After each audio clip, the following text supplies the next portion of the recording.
النية والقول والعمل وبعد إلى النبي المصطفى صلى الله عليه وسلم وإخوانه من الأنبياء والمرسلين والشهداء والصالحين خصوصا إلى السلطان الأولياء الشيخ عبد القادر الجيلاني والشيخ أحمد الرفاعي والشيخ بهاء النقشبندي والشيخنا عبد الله الهرري وإلى أرواح مؤسس جمعية نهضة العلماء الشيخ محمد هاشم أشعري والشيخ بسر سنسري والشيخ عبد الوهاب حسبوه وإلى أرواح جميع أهل القبور من المسلمين والمسلمات. الفاتحة. أعوذ بالله من الشيطان الرجيم. بسم الله الرحمن الرحيم. الحمد لله رب العالمين الرحمن الرحيم مالك يوم الدين إياك نعبد وإياك نستعين اهدنا الصراط المستقيم صراط الذين أنعمت عليهم غير المغضوب عليهم ولا الضالين. Amin. Hadirin hadirat kaum muslimin muslimat pemirsa Madu TV rahimakumullah. Alhamdulillah kita bersyukur kepada Allah Subhanahu wa taala pagi hari ini. Allah Subhanahu wa taala masih melimpahkan rahmatnya dan nikmat-nikmatnya kepada kita semuanya sehingga kita bisa kembali hadir bersama-sama dalam pengajian kitab Bulughul Maram min Adillatil Ahkam. Semoga Allah Subhanahu wa taala memberikan keistiqomahan kepada kita dalam menghadiri majelis ilmu. Amin ya rabbal alamin. Salawat dan salam semoga tetap terlimpahkan kepada Nabi Agung Nabi Muhammad sallallahu alaihi wasallam, para sahabatnya, keluarganya serta seluruh umat Islam yang mengikuti beliau ila yaumil qiyamah. Hadirin rahimakumullah. Mari kita lanjutkan ngaji kita pagi hari ini dengan mengikhlaskan niat kita masing-masing lillahi ta'ala. Qala al-muallif rahimahullah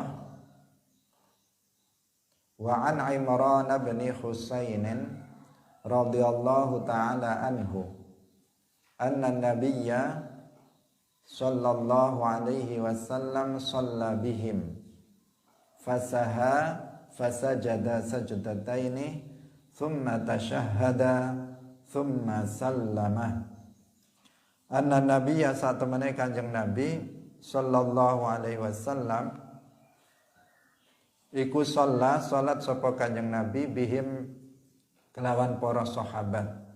Fasaha nuli lali sapa Kanjeng Nabi, fasajata nuli sujud sapa Kanjeng Nabi sajdata ini kelawan sujud loro. Tsumma tasyahada nuli tasyahud sapa Kanjeng Nabi. Tsumma sallama nuli salam sapa Kanjeng Nabi. Rawahu Abu Dawud wa Tirmidzi wa hasanahu wal Hakim wa sahahahu. Ini sudah kita baca.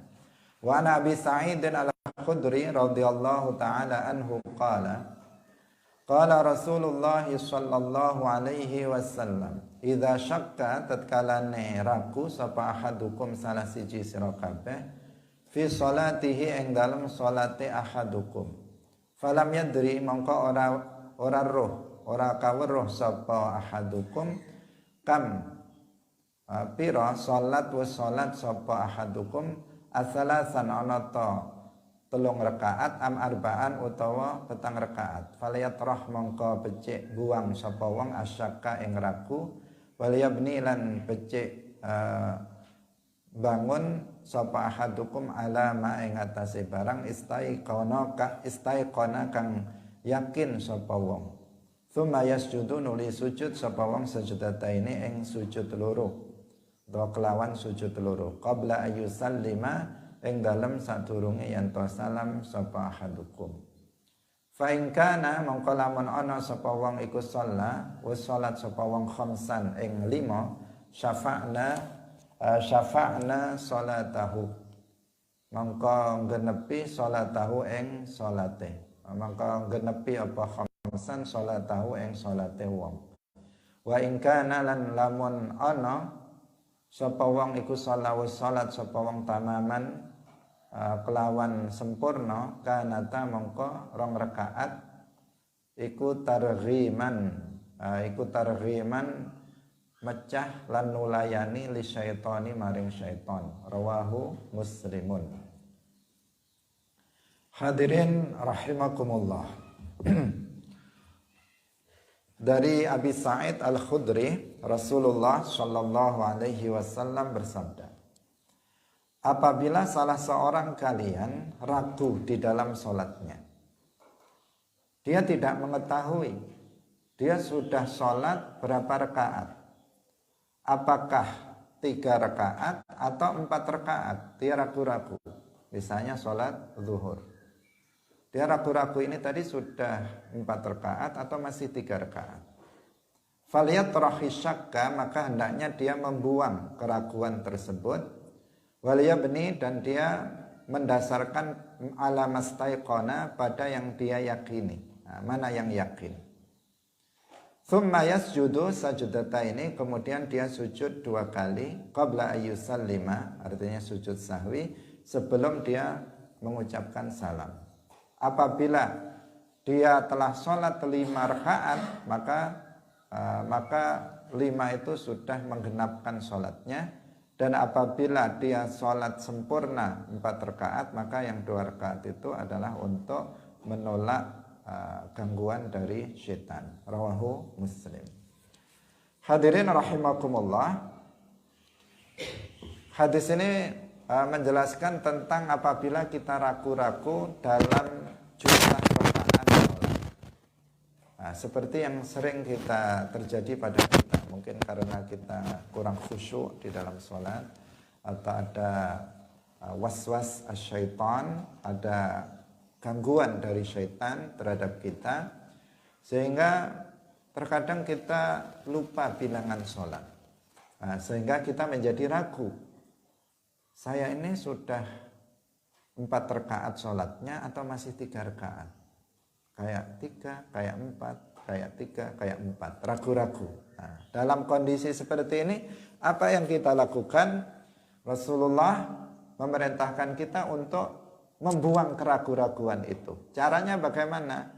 Yaitu dengan faliyabni ala mastaiqona, yaitu mendasarkan kepada yang yakin. Kalau 3 sama 4, yang yakin mana? 3. Kalau 3-nya itu sudah pasti, yakin ya sudah. Tapi yang diragukan kan yang 4 ini. Yang diragukan yang keempat ini. Masih 3 atau sudah 4? Berarti yang diragukan apa? Rakaat yang keempat. Yang yakin 3. Maka di sini didasarkan kepada yang akal, yang lebih sedikit. Yang lebih sedikit itu 3. Maka dia langsung yakinkan, oh berarti masih 3. Dia nambah 1 rakaat. Nah, itu tata caranya seperti itu. Apabila terjadi keraguan tentang jumlah rakaat. Ini dalam mazhab Syafi'i. Dalam mazhab Maliki, ini untuk bisa menjadi jalan keluar bagi seseorang yang sering was-was.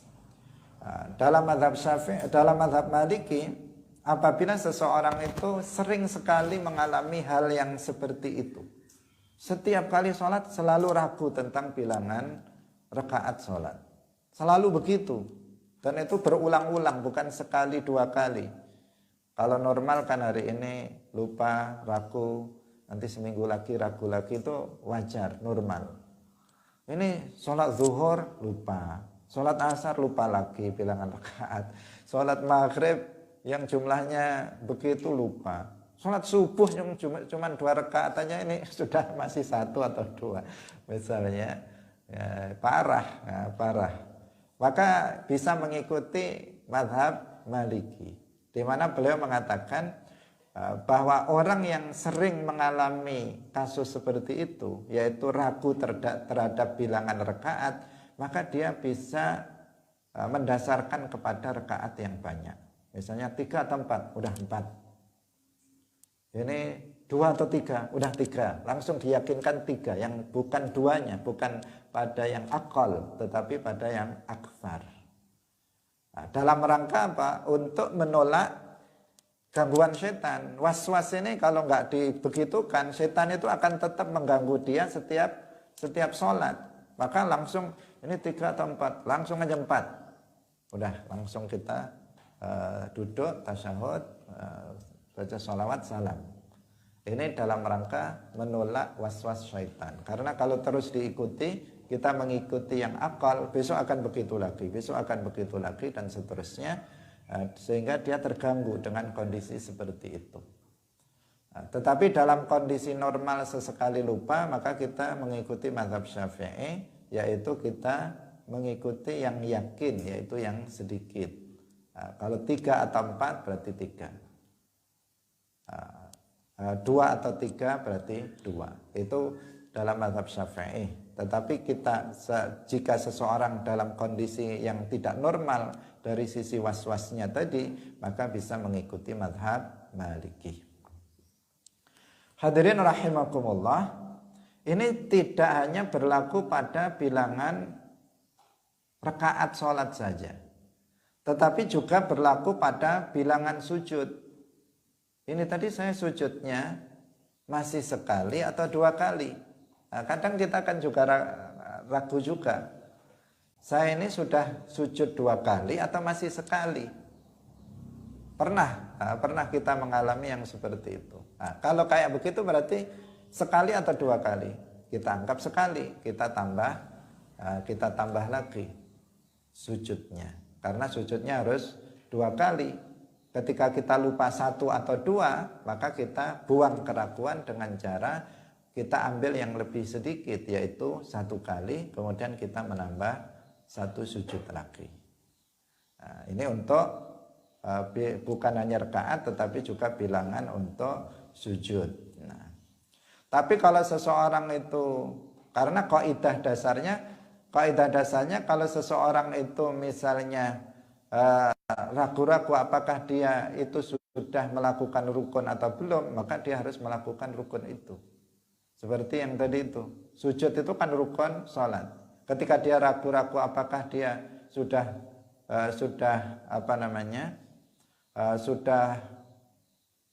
sujud atau belum, maka dia sujud. Apakah masih 1 atau 2, maka dia masih 1, dia nambah 2. Misalnya dia ragu-ragu ketika sujud, tadi saya sudah ruku atau belum, ragu-ragu sudah ruku atau belum, maka dia langsung berdiri tegak, kemudian dia ruku, kemudian i'tidal, kemudian sujud.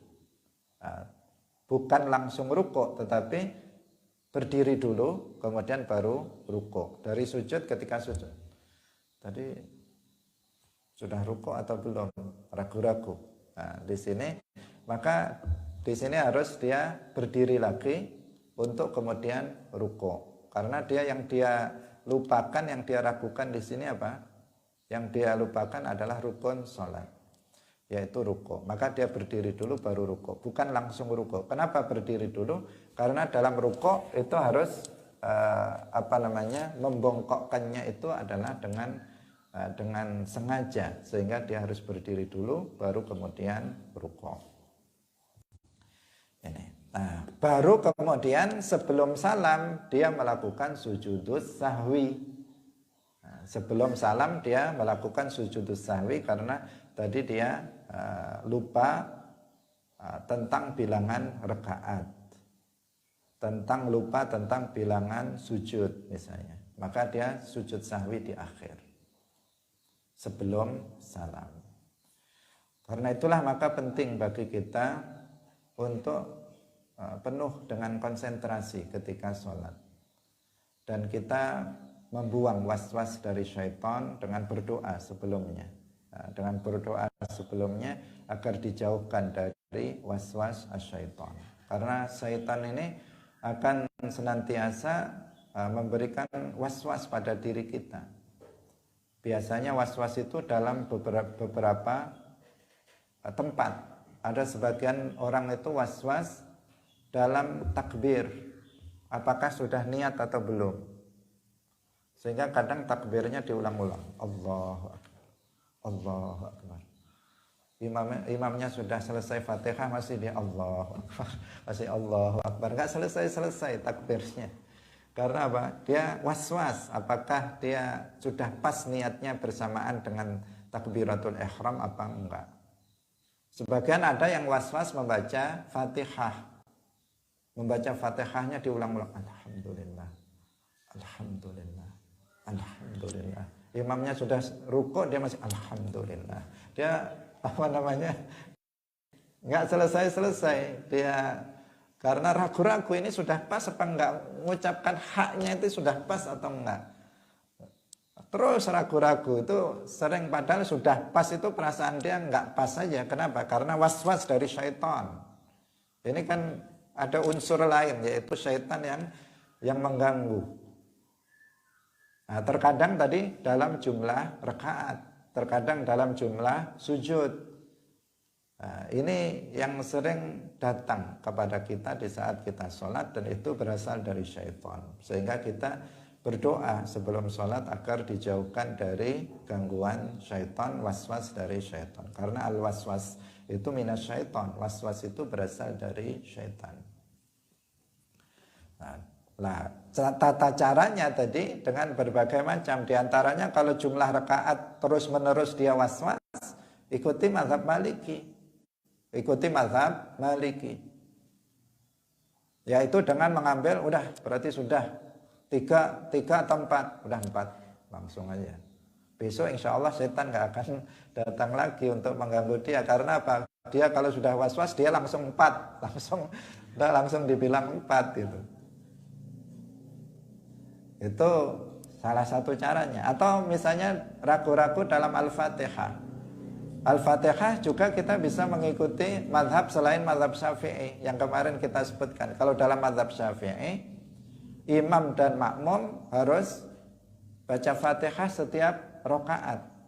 Tapi kalau dalam mazhab yang 3 selain Syafi'i, qiraatul imam, qiraatul makmum, cukup dengan bacaan imam. Kalau dia tetap alhamdulillah gitu aja, nggak selesai, udah nggak usah baca, dengarkan aja bacaan imam, udah ikuti mazhab selain mazhab Syafi'i, sudah selesai. Besok nggak akan diganggu lagi oleh syaitan, tidak akan was-was lagi. Nah, ini cara. Misalnya ragu-ragu, Allahu Akbar, niatnya udah bersamaan enggak? Karena dalam mazhab Syafi'i niat harus bersamaan dengan takbiratul ihram. Dan dia nggak tahu ilmunya. Padahal niat itu kan sekejap, namanya dia amalun qalbiyun, perbuatan hati. Nggak seperti perbuatan lisan. Kalau perbuatan lisan kan usolli fardhu zuhri, kan seperti itu. Ini kan perbuatan hati, langsung sekejap sudah Allahu Akbar, cepat pun kita takbir, hati sudah bisa mengikuti. Allahu Akbar, sudah usolli fardhu zuhri, sudah. Tetapi sebagian orang kan kurang paham. Apalagi niatnya yang diajarkan panjang, dia masih baru belajar. Harus sholli fardhu zuhri 4 rakaatin mustaqbilal qiblati adaan ma'muman lillahi ta'ala. Akhirnya Allahu Akbar.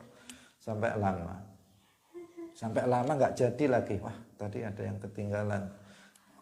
Ulang lagi sampai berkali-kali dia takbir nggak selesai. Kalau seperti itu bagaimana? Udah ikuti mazhab lain, ikuti mazhab Maliki, nggak harus bersamaan. Walaupun sebentar sebelum takbir niatnya sudah cukup, udah langsung aja, nggak harus bersamaan. Itu cara namanya apa? Untuk liqata'i waswasati syaitan. Nah, dalam rangka untuk memutus keraguan-raguan yang dibuat oleh syaitan. Tata caranya begitu. Kalau enggak, maka seseorang dalam bahaya. Ketika terus dalam was-was, maka dalam bahaya. Karena ini akan berdampak secara psikologi, juga akan berdampak pada mental seseorang.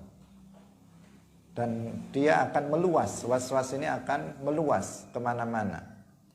Nah, dulu saya punya teman di pondok, itu dia wudhu berangkat ke kamar mandi, paling awal. Tetapi jamaah sudah selesai, dia masih di kamar mandi. Kenapa? Wudhunya nggak selesai-selesai. Karena ada was-was. Orang sudah selesai jamaah, dia masih badannya basah, semua bajunya basah. Wudhunya nggak selesai-selesai karena was-was dalam wudhu. Nah, kayak begitu kemudian mengganggu kepada otaknya, mengganggu kepada kejiwaannya, dan bisa gila orang yang kayak begitu lama-lama.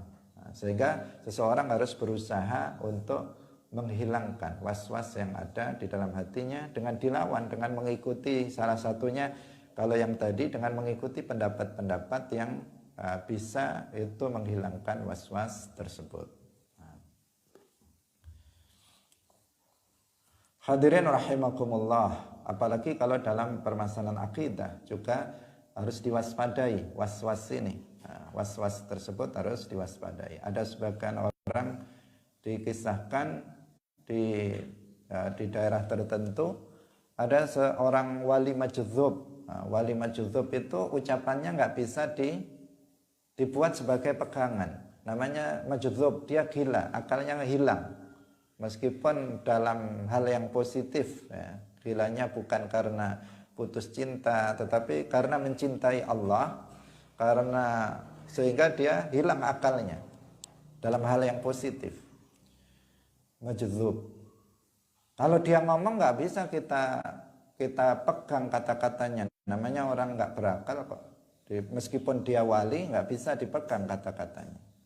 Suatu ketika ada orang yang suka was-was, itu ketemu wali majdzub itu, kemudian wali itu mengatakan, kamu nanti akan mati kafir. Nah, wali itu akan mengatakan begitu. Akhirnya apa? Terus muncul was-was dalam hati orang itu, gimana nanti saya, gimana nanti saya, gimana nanti saya, terus begitu. Kalau mati kafir bagaimana? Dia takut, ketakutan terus menerus, nggak pernah selesai, nggak pernah hilang was-was itu.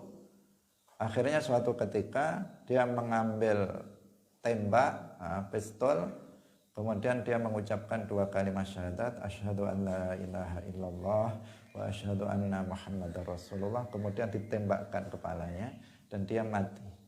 Dia ingin mati setelah mengucapkan 2 kalimat syahadat, mati dalam keadaan muslim. Nah, sampai seperti itu. Karena takutnya mati kafir sehingga dia bunuh diri. Di mana bunuh diri ini termasuk dosa besar. Dia melakukannya gara-gara was-was. Bisa bunuh diri seseorang karena was-was. Bisa bisa gila seseorang karena was-was, sehingga harus dihilangkan was-was itu. Nah, di sini ada was-was, ada syak dalam hitungan rakaat. Ini juga penyakit. Seseorang harus berusaha menghilangkan ini, was-was terhadap ini, dan tahu bagaimana Nabi mengajarkan kalau seseorang ada was-was tentang bilangan rakaat. Fa in kana shalla khamsan syafa'na salatahu wa in kana shalla tamaman kanata targhiman lisyaitan. Gimana maksudnya? Apabila setelah salam ternyata dia yakin setelah sholat, oh ternyata 5 rakaat saya tadi sholat. Nah, setelah sholat baru ingat, berarti saya tadi sholatnya 5 rakaat. Bagaimana? Syafa'na sholatahu, maka dia tidak perlu mengulang lagi. Wah 5 rakaat, ya udah kita berdiri lagi, sholat lagi. Enggak perlu mengulang. Itu sudah dikatakan syafa'na sholatahu. Karena ragunya tadi di dalam sholat, ketika ingat bahwa dia sudah sholat 5 rakaat itu ketika selesai sholatnya sudah selesai, maka dia tidak perlu mengulang. Wa in kana shalla tamaman kanata targhiman lisyaitan. Apabila dia memang sudah tamaman 4 rakaat, maka itu menjadi dalam rangka untuk membedai syaitan. Artinya untuk menolak was-was tadi, sudah syaitannya ingin 3 atau 4, kita sudah langsung genapkan 4, itu untuk menolak was-was dari syaitan tersebut. Ini kalau ingatnya setelah sholat. Kalau ingatnya setelah sholat, sekali lagi ingatnya setelah sholat ternyata 5 rakaat, udah dianggap sudah selesai. 4 rakaat berarti sudah nggak ada masalah. Nah, tetapi bagaimana seandainya seseorang itu ingatnya di rakaat yang kelima? Jadi tadi dia ragu-ragu, 4 atau 3, 4 atau 3, udah ngikuti yang akal 3, kemudian dia berdiri. Ketika dia berdiri, sudah 5 ini. Yakin dia kalau ini sudah 5. Karena tadi dia sudah ingatlah pokoknya kalau dia ini adalah rakaat yang kelima. Pertanyaannya dilanjutkan atau dia duduk? Jawabannya duduk. Dia harus duduk. Nggak boleh menyempurnakan. Nambah aja, tambah rakaat, tambah baik. Enggak. Kalau dia sudah ingat ini adalah rakaat kelima, dia langsung duduk, kemudian dia tasyahud akhir, sholawat, kemudian salam. Nggak boleh dia melanjutkan karena kalau nambah 5 rakaat nanti sholatnya menjadi tidak sah. Sholat zuhur 5 rakaat nggak sah, sholat asar 5 rakaat nggak sah. Sementara dia tahu bahwa dia sekarang sedang berada di rakaat yang kelima, maka dia harus kembali untuk duduk dan membaca tasyahud. Tapi kalau tadi ingatnya sudah di luar, tadi 5 rakaat ternyata, maka itu dia tidak perlu untuk mengulang sholatnya kembali. Ini makna dari hadis ini, fa in kana shalla khamsan syafa'na sholatahu. Wa in kana shalla tamaman kana targhiman lisyaitan. Rawahu Muslim. Wa an Ibnu Mas'ud radhiyallahu taala anhu qala shalla Rasulullah sallallahu alaihi wasallam, sallallahu salat sapa Rasulullah sallallahu alaihi wasallam, falamma sallama mongko tatkalane salam sapa Kanjeng Nabi, qila dan ucapaken lahu maring Kanjeng Nabi, ya Rasulullah ahadatsa ana ta dadi kejadian fi sholati ing dalem salat apa syai'un suci-wici. Qala dawuh sapa Kanjeng Nabi, wa madzaka wa malan utawi apa zaka iku mangkono-mangkono syai'. Qalu jawab sapa sahabat, sholaita wa salat sapa ingsun kaza kaya mengkene. Qala dawuh sapa Ibnu Mas'ud, fasana rijlaihi wastaqbalal qiblah. Fasana mongko nekuk sapa Kanjeng Nabi rijlaihi ing sikil lorone Kanjeng Nabi, wastaqbala lan ngadhep sapa Kanjeng Nabi al qiblata ing kiblat. Fasajada nuli sujud sapa Kanjeng Nabi sajudataini ing sujud sahwi. Tsumma sallama nuli salam sapa Kanjeng Nabi. Tsumma aqbala nuli ngadhep sapa Kanjeng Nabi alaina ing atase kita biwajhihi kelawan wajahe Kanjeng Nabi. Faqala nuli dawuh, innahu law hadatsa fis sholati syai'un, innahu sak temene kelakuan law hadatsa lamun kejadian fis sholati ing dalam salat apa syai'un suci-wici ambak tukum ngabari sapa ingsun ing sira kabeh bihi kelawan syai', walakin innama ana basyarum mithlukum, walakin lan tetapine angin pestine utawi ingsun iku basyarun manungsa mithlukum serupa sira kabeh. Ansa lali sapa ingsun kamatan sauna kaya olehe lali sapa sira kabeh. Fa idza nasitu mongko tatkalane lali sapa ingsun fadzakiruni mongko ngelingno sapa sira kabeh ing ingsun. Wa idza syakka lan tatkalane ragu sapa ahadukum salah siji sira kabeh fi sholati ing dalem salate ahadukum falyataharra mongko becik jaga sapa wong as-shawaba ingkang bener, wal yutim malan becik nyempurnaaken alaihi ing atase as-shawab. Thummal yasjud nuli becik sujud sapa wong sajudataini ing sujud loro. Muttafaqun alaih. Wa fi riwayatin lil Bukhari fal yutimma mongko becik nyempurnaaken sapa wong thumma yusallimu nuli salam sapa wong tsumma yasjudu nuli sujud sapa wong. Wali muslimin ana nabiyya sallallahu alaihi wasallam iku sajada sujud sapa nabi sajudatai as-sahwi ing sujud loro sahwi ba'da salam ing dalam sause salam wal kalami lan ngomong. Wali Ahmad wa Abi Dawud wa Nasa'i min hadithi Abdullah bin Ja'far marfu'an man syakka fi salatihi man utai sapane wong iku syakka ragu sapa man fi salati ing dalam salate man falyasjud mongko becik sujud sapa man sajudata ini kelawan sujud loro ba'da ma yusallimu ing dalam sause yen to salat yen to salam sapa wong. Dalam hadis ini diceritakan bahwa sujudus sahwi itu setelah salam. Makanya ada khilaf di antara para ulama mazhab tentang posisi atau letak sujudus sahwi. Apakah sebelum salam atau setelah salam? Kalau dalam hadis tadi dikatakan lam yasjud sajudataini tsumma yasjudu sajudataini qabla ayyusallima. Sebelum salam. Dan itu yang kita praktekkan dalam mazhab Syafi'i, sujudus sahwi itu sebelum salam. Tapi dalam hadis yang ini yang baru saja kita baca itu sujud sahwinya setelah salam.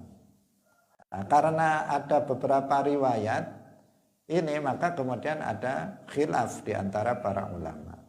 Dalam mazhab lain seperti dalam mazhab Hanafi sujudnya itu setelah salam. Jadi salam dulu baru sujud sahwi.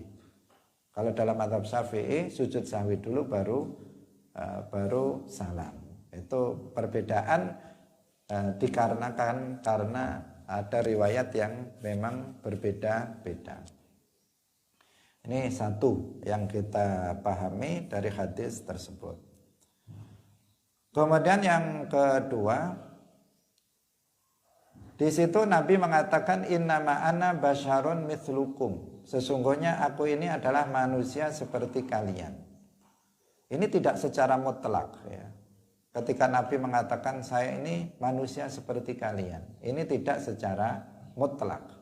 Tetapi dari sebagian segi min haitsiyah, dari satu sisi, dari satu segi atau beberapa segi saja Nabi itu serupa dengan kita.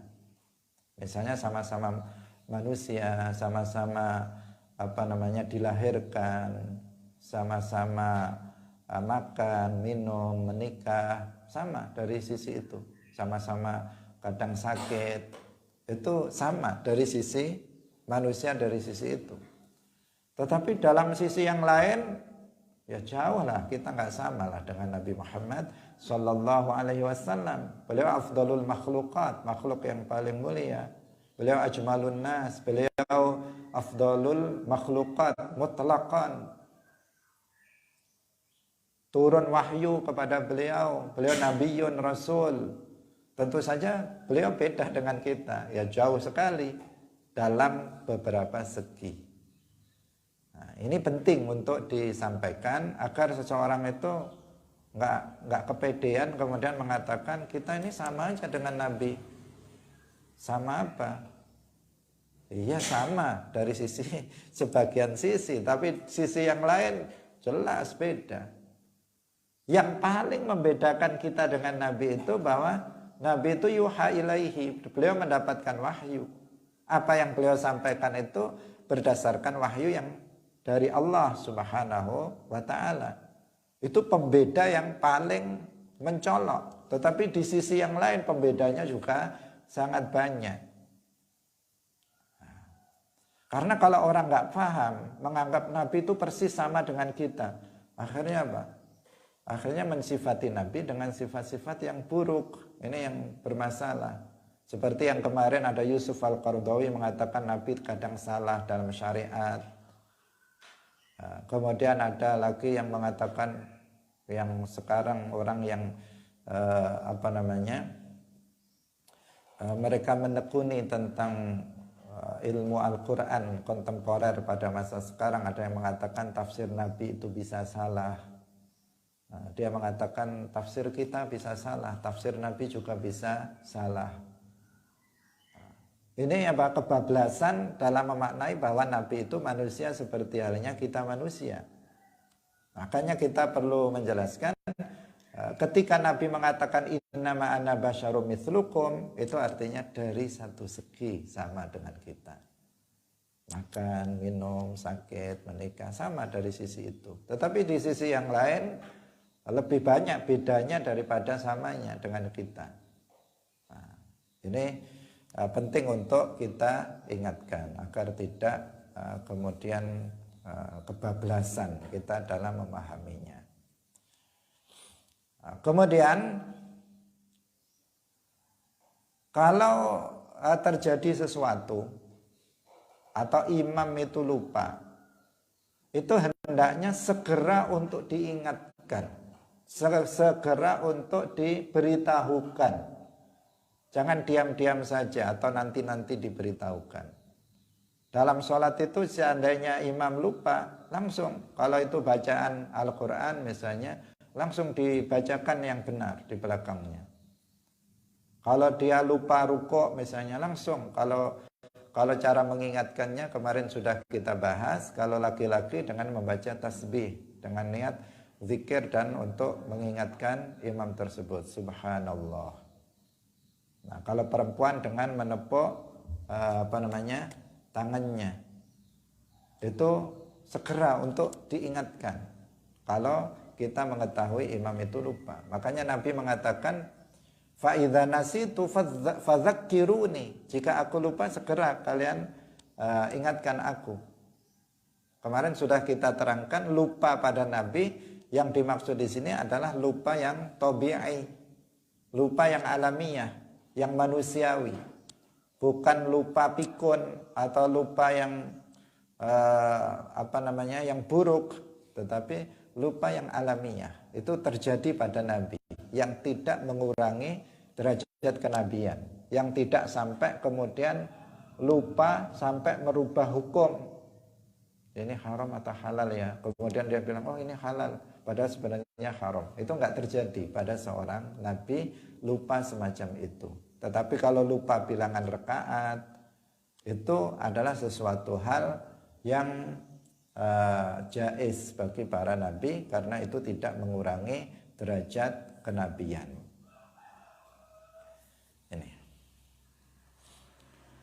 Ini diantara yang kita pahami dari situ. Tentang yang pertama adalah tentang posisi sujud sahwi. Dan Nabi ketika mengatakan fa idza nasitu fadzakiruni, ini menunjukkan ketawaduan dari Rasulullah Shallallahu alaihi wasallam. Beliau sangat jarang untuk lupa. Kalaupun lupa itu menjadi pelajaran bagi umatnya. Seperti ini. Seandainya Nabi nggak pernah lupa, bagaimana Nabi mengajarkan kita seandainya kita lupa dalam bilangan rakaat. Nabi dibuat lupa sesekali dalam rangka memberikan pelajaran kepada umatnya. Bukan sengaja lupa, tetapi Allah menjadikannya lupa dalam waktu yang sangat jarang dalam rangka untuk mengajari kita bagaimana sholatnya orang yang lupa. Begitu. Kita lanjutkan pada hadis yang berikutnya. Wa 'anil Mughirah bin Syu'bah radhiyallahu ta'ala anhu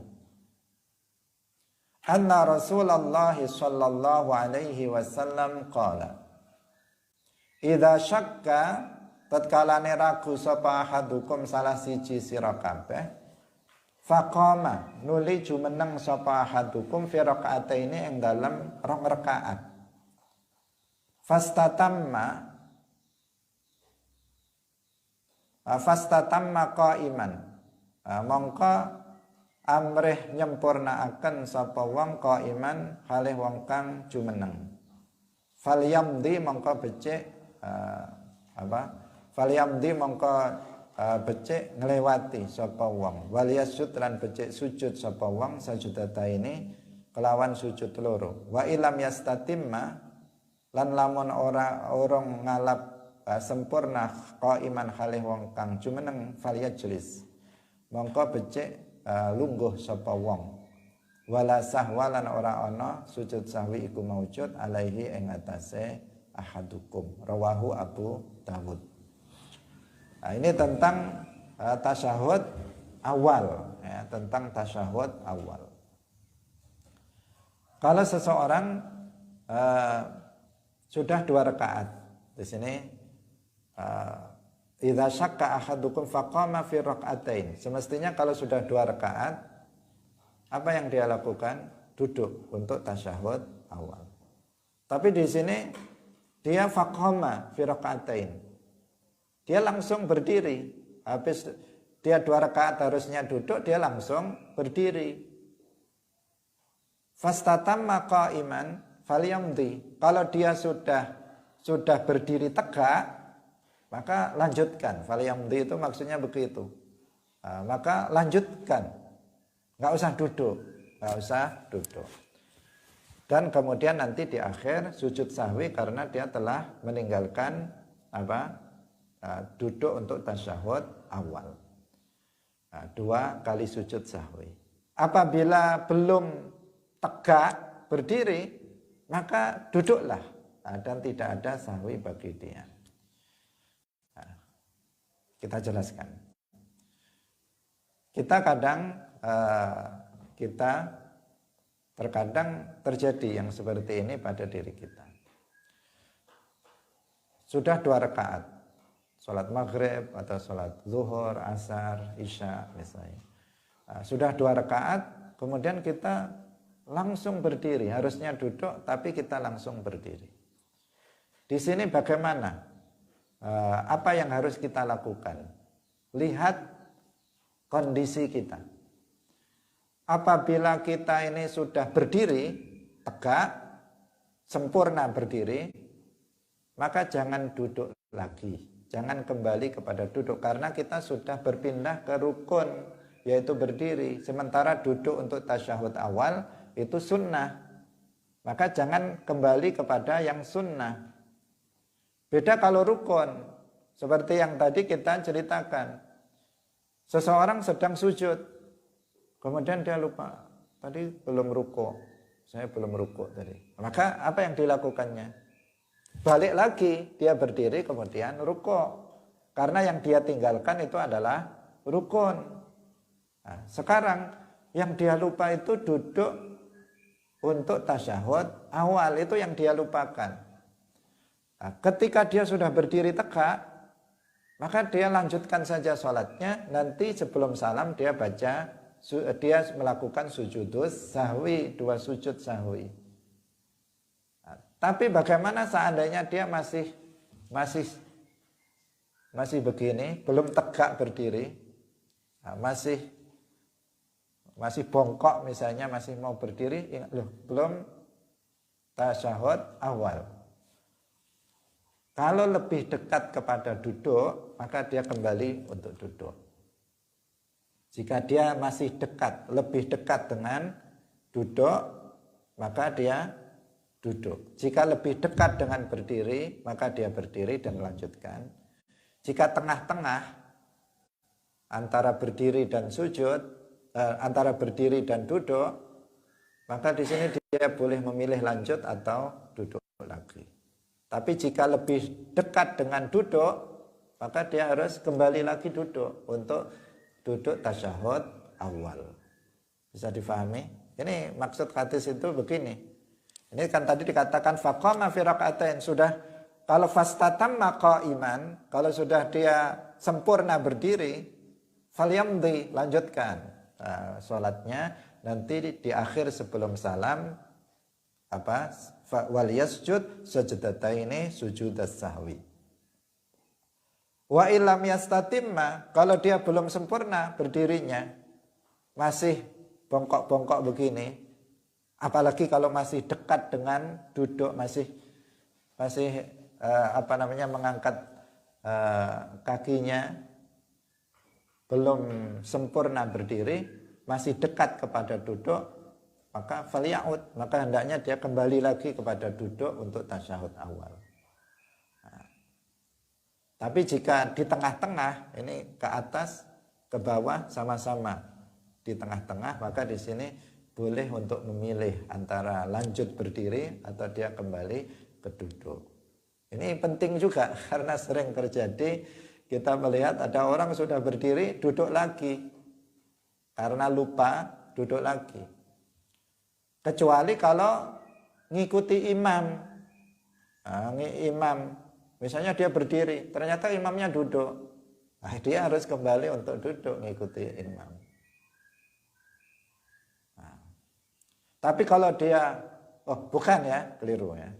Karena ini sudah pindah rukun, dia menunggu dari imam sampai dia berdiri. Karena nggak boleh kembali kepada sesuatu yang sunnah sementara dia sudah pindah kepada sesuatu yang wajib. Hadirin rahimakumullah, tetapi tadi kalau masih di tengah-tengah itu yang paling utama dia adalah duduk ya. Kembali lagi untuk duduk. Meskipun, ini yang perlu kita garis bawahi juga, meskipun namanya itu sujudus sahwi, sujud karena lupa, tetapi sujudus sahwi ini sebenarnya bukan hanya karena lupa. Kalau seseorang sengaja pun dia juga melakukan sujudus sahwi. Misalnya seseorang sengaja meninggalkan tasyahud awal, tidak duduk untuk tasyahud awal, maka dia juga tetap disyariatkan untuk sujudus sahwi.